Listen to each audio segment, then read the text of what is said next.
Hey, good morning, friends. Mark Holmes here with my buddy Cowboy Joe Boo, as well as Joe Bear in the house. And as always, I want to thank you guys for watching, commenting, subscribing, and being part of the Joe Boo Sports Report. Without you guys, this literally does not work. Let's get open for business here, and let's wake up the football guys. Wake up there, guys. Wake up. How are you guys doing on this Saturday morning? I'm getting ready. Got to go ahead and do some work. I've got to go get back on that bathroom. Got to do some plumbing. Got to take care of the pipes and everything else, and start trying to set the curb and stuff so we can get ready to get the shower and things built for this house and things. So I'm going to do my video and get to work because that's what I got to do. Poor people, well, we just got to work. It's just no way around it. If you want to achieve and better yourself, the only way that's going to happen is by working.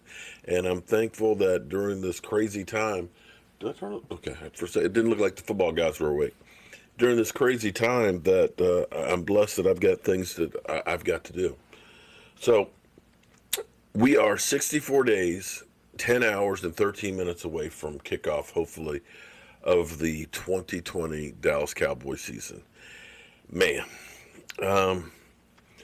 basketball players are going to Orlando and they're being quarantined and testing before they're allowed to get into the bubble and things. And you're hearing a lot of players that are not liking what's going on so far. Somebody tweeted out some chicken that looked like it was still raw. It looked like it was still had ice chips on it and stuff and things. You've seen other ones that talk about the accommodations and others that say this is like going to prison, that they got to leave their family for the next couple of months. And it's going to be hard. This whole thing of trying to get back to sports and normalcy is going to be hard as long as we're dealing with this situation. Major League Soccer got back to work, and I think two teams already have coronavirus and have to pull out already. So it's not going to be that easy, and maybe it might not even be possible. We can hope and pray that the NFL gets together a better plan than what the other leagues have and hope that we can have a season. And until they say, sorry, there's no season, I'm going to hope that we do, and I'm going to prepare for having one.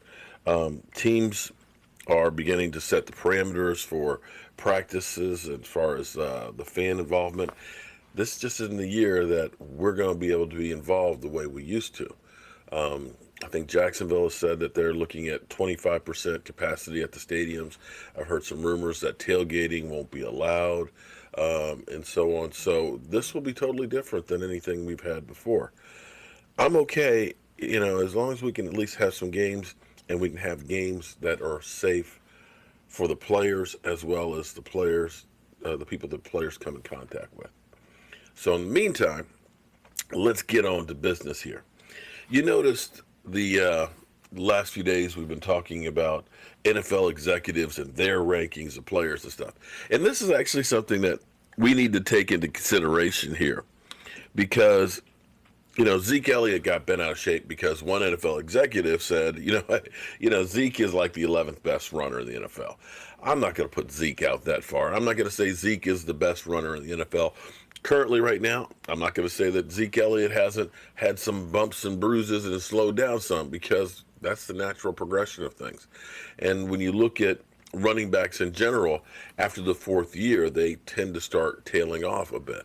But Zeke Elliott is still a force. Zeke Elliott is still really good and is key to the Dallas Cowboys. But it's funny because when you think about NFL executives that we go through and we assume, oh, they're an NFL executive. He said Zeke Elliott's not real good. Well, aren't some of these same NFL executives that ended up drafting quarterbacks, like Paxton Lynch ahead of, say, Dak Prescott? Right? I mean, aren't these the same people that evaluate talent and make draft picks and sometimes screw the pooch and get it completely wrong? Because, see, the funny thing is we as people, when we look at somebody who's in a job, we assume, oh, my God, they got that job. They must know what they're talking about or what they're doing. But we have CEOs all the time that have no clue as to how to run a business, that run a business into a ground that was a thriving business before they got there. You assume that, oh, Jason Garrett, he was a former quarterback. That means automatically he's going to be a great offensive coordinator and coach. Doesn't always translate. And so as we go through and we listen to these executives, understand that some of these executives are the ones that are screwing up their team. Follow me? I mean, think about the Giants, some of the screwed up things that they've done over the last 6, 7 years on getting talent. You can't look and say, oh, well, I trust that guy's opinion, can you? So we have now another NFL executive. Cowboys' Amari Cooper was the best free agent wide receiver out there, but I didn't want to sign him. I know he's the best, but I didn't want to sign him. Okay, let's go into this a little bit here, because these are the things that I find funny.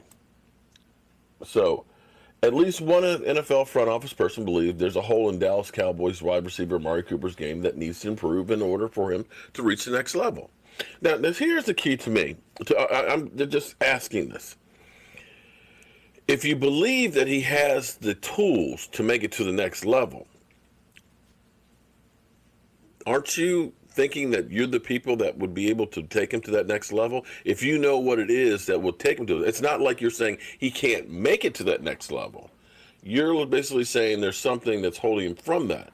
And that's where good coaching comes into play. Because there's a lot of people out there that, like, say, Steve Young, when he was in Tampa Bay gave up on him. But yet he goes to San Francisco and becomes a Hall of Famer.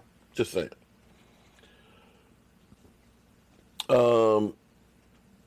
This NFL personnel man said following about Cooper, there's something holding him back. He was the best receiver on the market, and I didn't want to sign him. Well, what was it that was holding him back? The 26-year-old hit free agency this offseason after parts of 2 seasons with the Cowboys. But Dallas Cowboys signed him to a 5-year, $100 million contract. And that's kind of a misnomer because only 2 years is really guaranteed on that. So we in our heads think, oh, my God, he got a $100 million contract. Yeah, but he'll never see $100 million. He just won't. It's really 2 years of $20 million. But I go on. Cooper was the 4th overall pick in 2015 draft with the Oakland Raiders, and he spent 4 seasons with the franchise before trading him to Dallas. And I keep in mind, this is the thing that amazes me, because as we talk about Dak Prescott and how, he's not a franchise guy. If you look at the difference between what Amari Cooper did with Derek Carr, who they said was the most accurate quarterback last year, I kind of find that hard to believe. They basically gave up on him and figured that he's just not the guy. And a lot of people look at Derek Carr, even though he's only had 1 winning season, as a really good quarterback. In fact, some experts out there, the talking heads, said that the Dallas Cowboys would be better off trading for Derek Carr because you could pay him less money than you would pay Dak Prescott. But be that as it may. He was a Pro Bowler in each of his first 2 seasons with over 1,000 yards in each campaign, but he dropped off significantly in 2017 to the tune of 48 catches for 680 yards, 14 games. Cooper got off to a slow start in 2018 as well, which led to the trade in the Cowboys. So, he had a year and a half where he was just not real good. But then when he got to the Cowboys, 53 receptions, 725 yards, 6 TDs, and 9 games, which is really, really good. And he was named a Pro Bowler for the 4th time last season, enjoying his most productive season to date. 79 grabs for 1,189 yards and 8 TDs. But yet, it's funny. We got Dak Prescott is ranked in the top 5. You got Zeke Elliott is ranked, in the top 5. You've got Amari Cooper. But yet, somehow, everybody talks about these players that are ranked in the top 5 like they're garbage. I just don't understand that. You don't hear them talk about somebody who's like top 10 and say he's garbage the way they do about these guys. I mean, I know that there's some games where Amari Cooper didn't show up on. But still, 8 touchdowns, 1,189 yards. You showed up at least some of the time. That's pretty damn good for a guy that you're basically saying is a bum. And if your team is worth anything, you're able to get the most out of a player, to motivate them, to understand what they're doing wrong and to make them better. Isn't that the case? Shouldn't that be the case? Or are you looking and saying that this is going to be the pinnacle of the guy that we get right here? We're not going to be able to take him to another level. Come on, man. That's what you should be able to do. And that's one of the things with the Dallas Cowboys. More times than not, Amari is actually a different case. More times than not, you didn't see guys really elevate with the Cowboys. You saw them go elsewhere, like, say, Marty B. Him as a tight end for the Cowboys, you didn't see him do much of anything. But he goes elsewhere, all of a sudden he becomes really good. You could look at Brandon Carr, who had, I think, 2 interceptions in his whole time here with the Cowboys. He goes to Baltimore, and he gets like 3 interceptions in 1 year. You see players that get away from the Cowboys, and all of a sudden they're playing better than Morris Claiborne gets a Super Bowl ring with Kansas City. You're seeing their play elevated. And see, that's where your coaching staff needs to understand how to get the most out of a player. Bill Belichick is better than that than anybody else.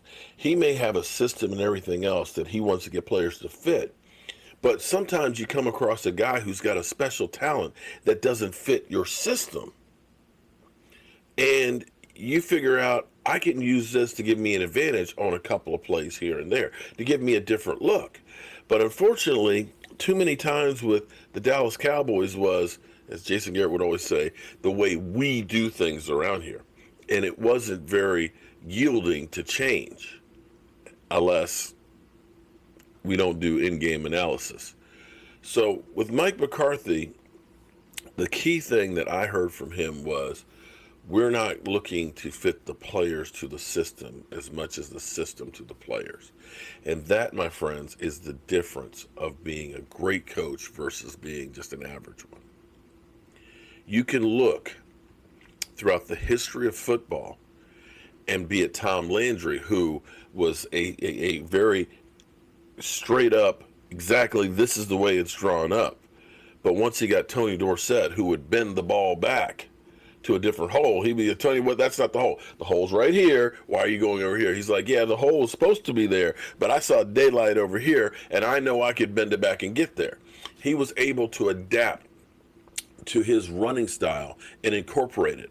You could look at Joe Gibbs. As much as I hate the team formerly known as the Washington Redskins, Joe Gibbs came from Air Coryell, which was like having Peyton Manning before Peyton Manning was with Dan Fouts. All they did was throw the ball deep.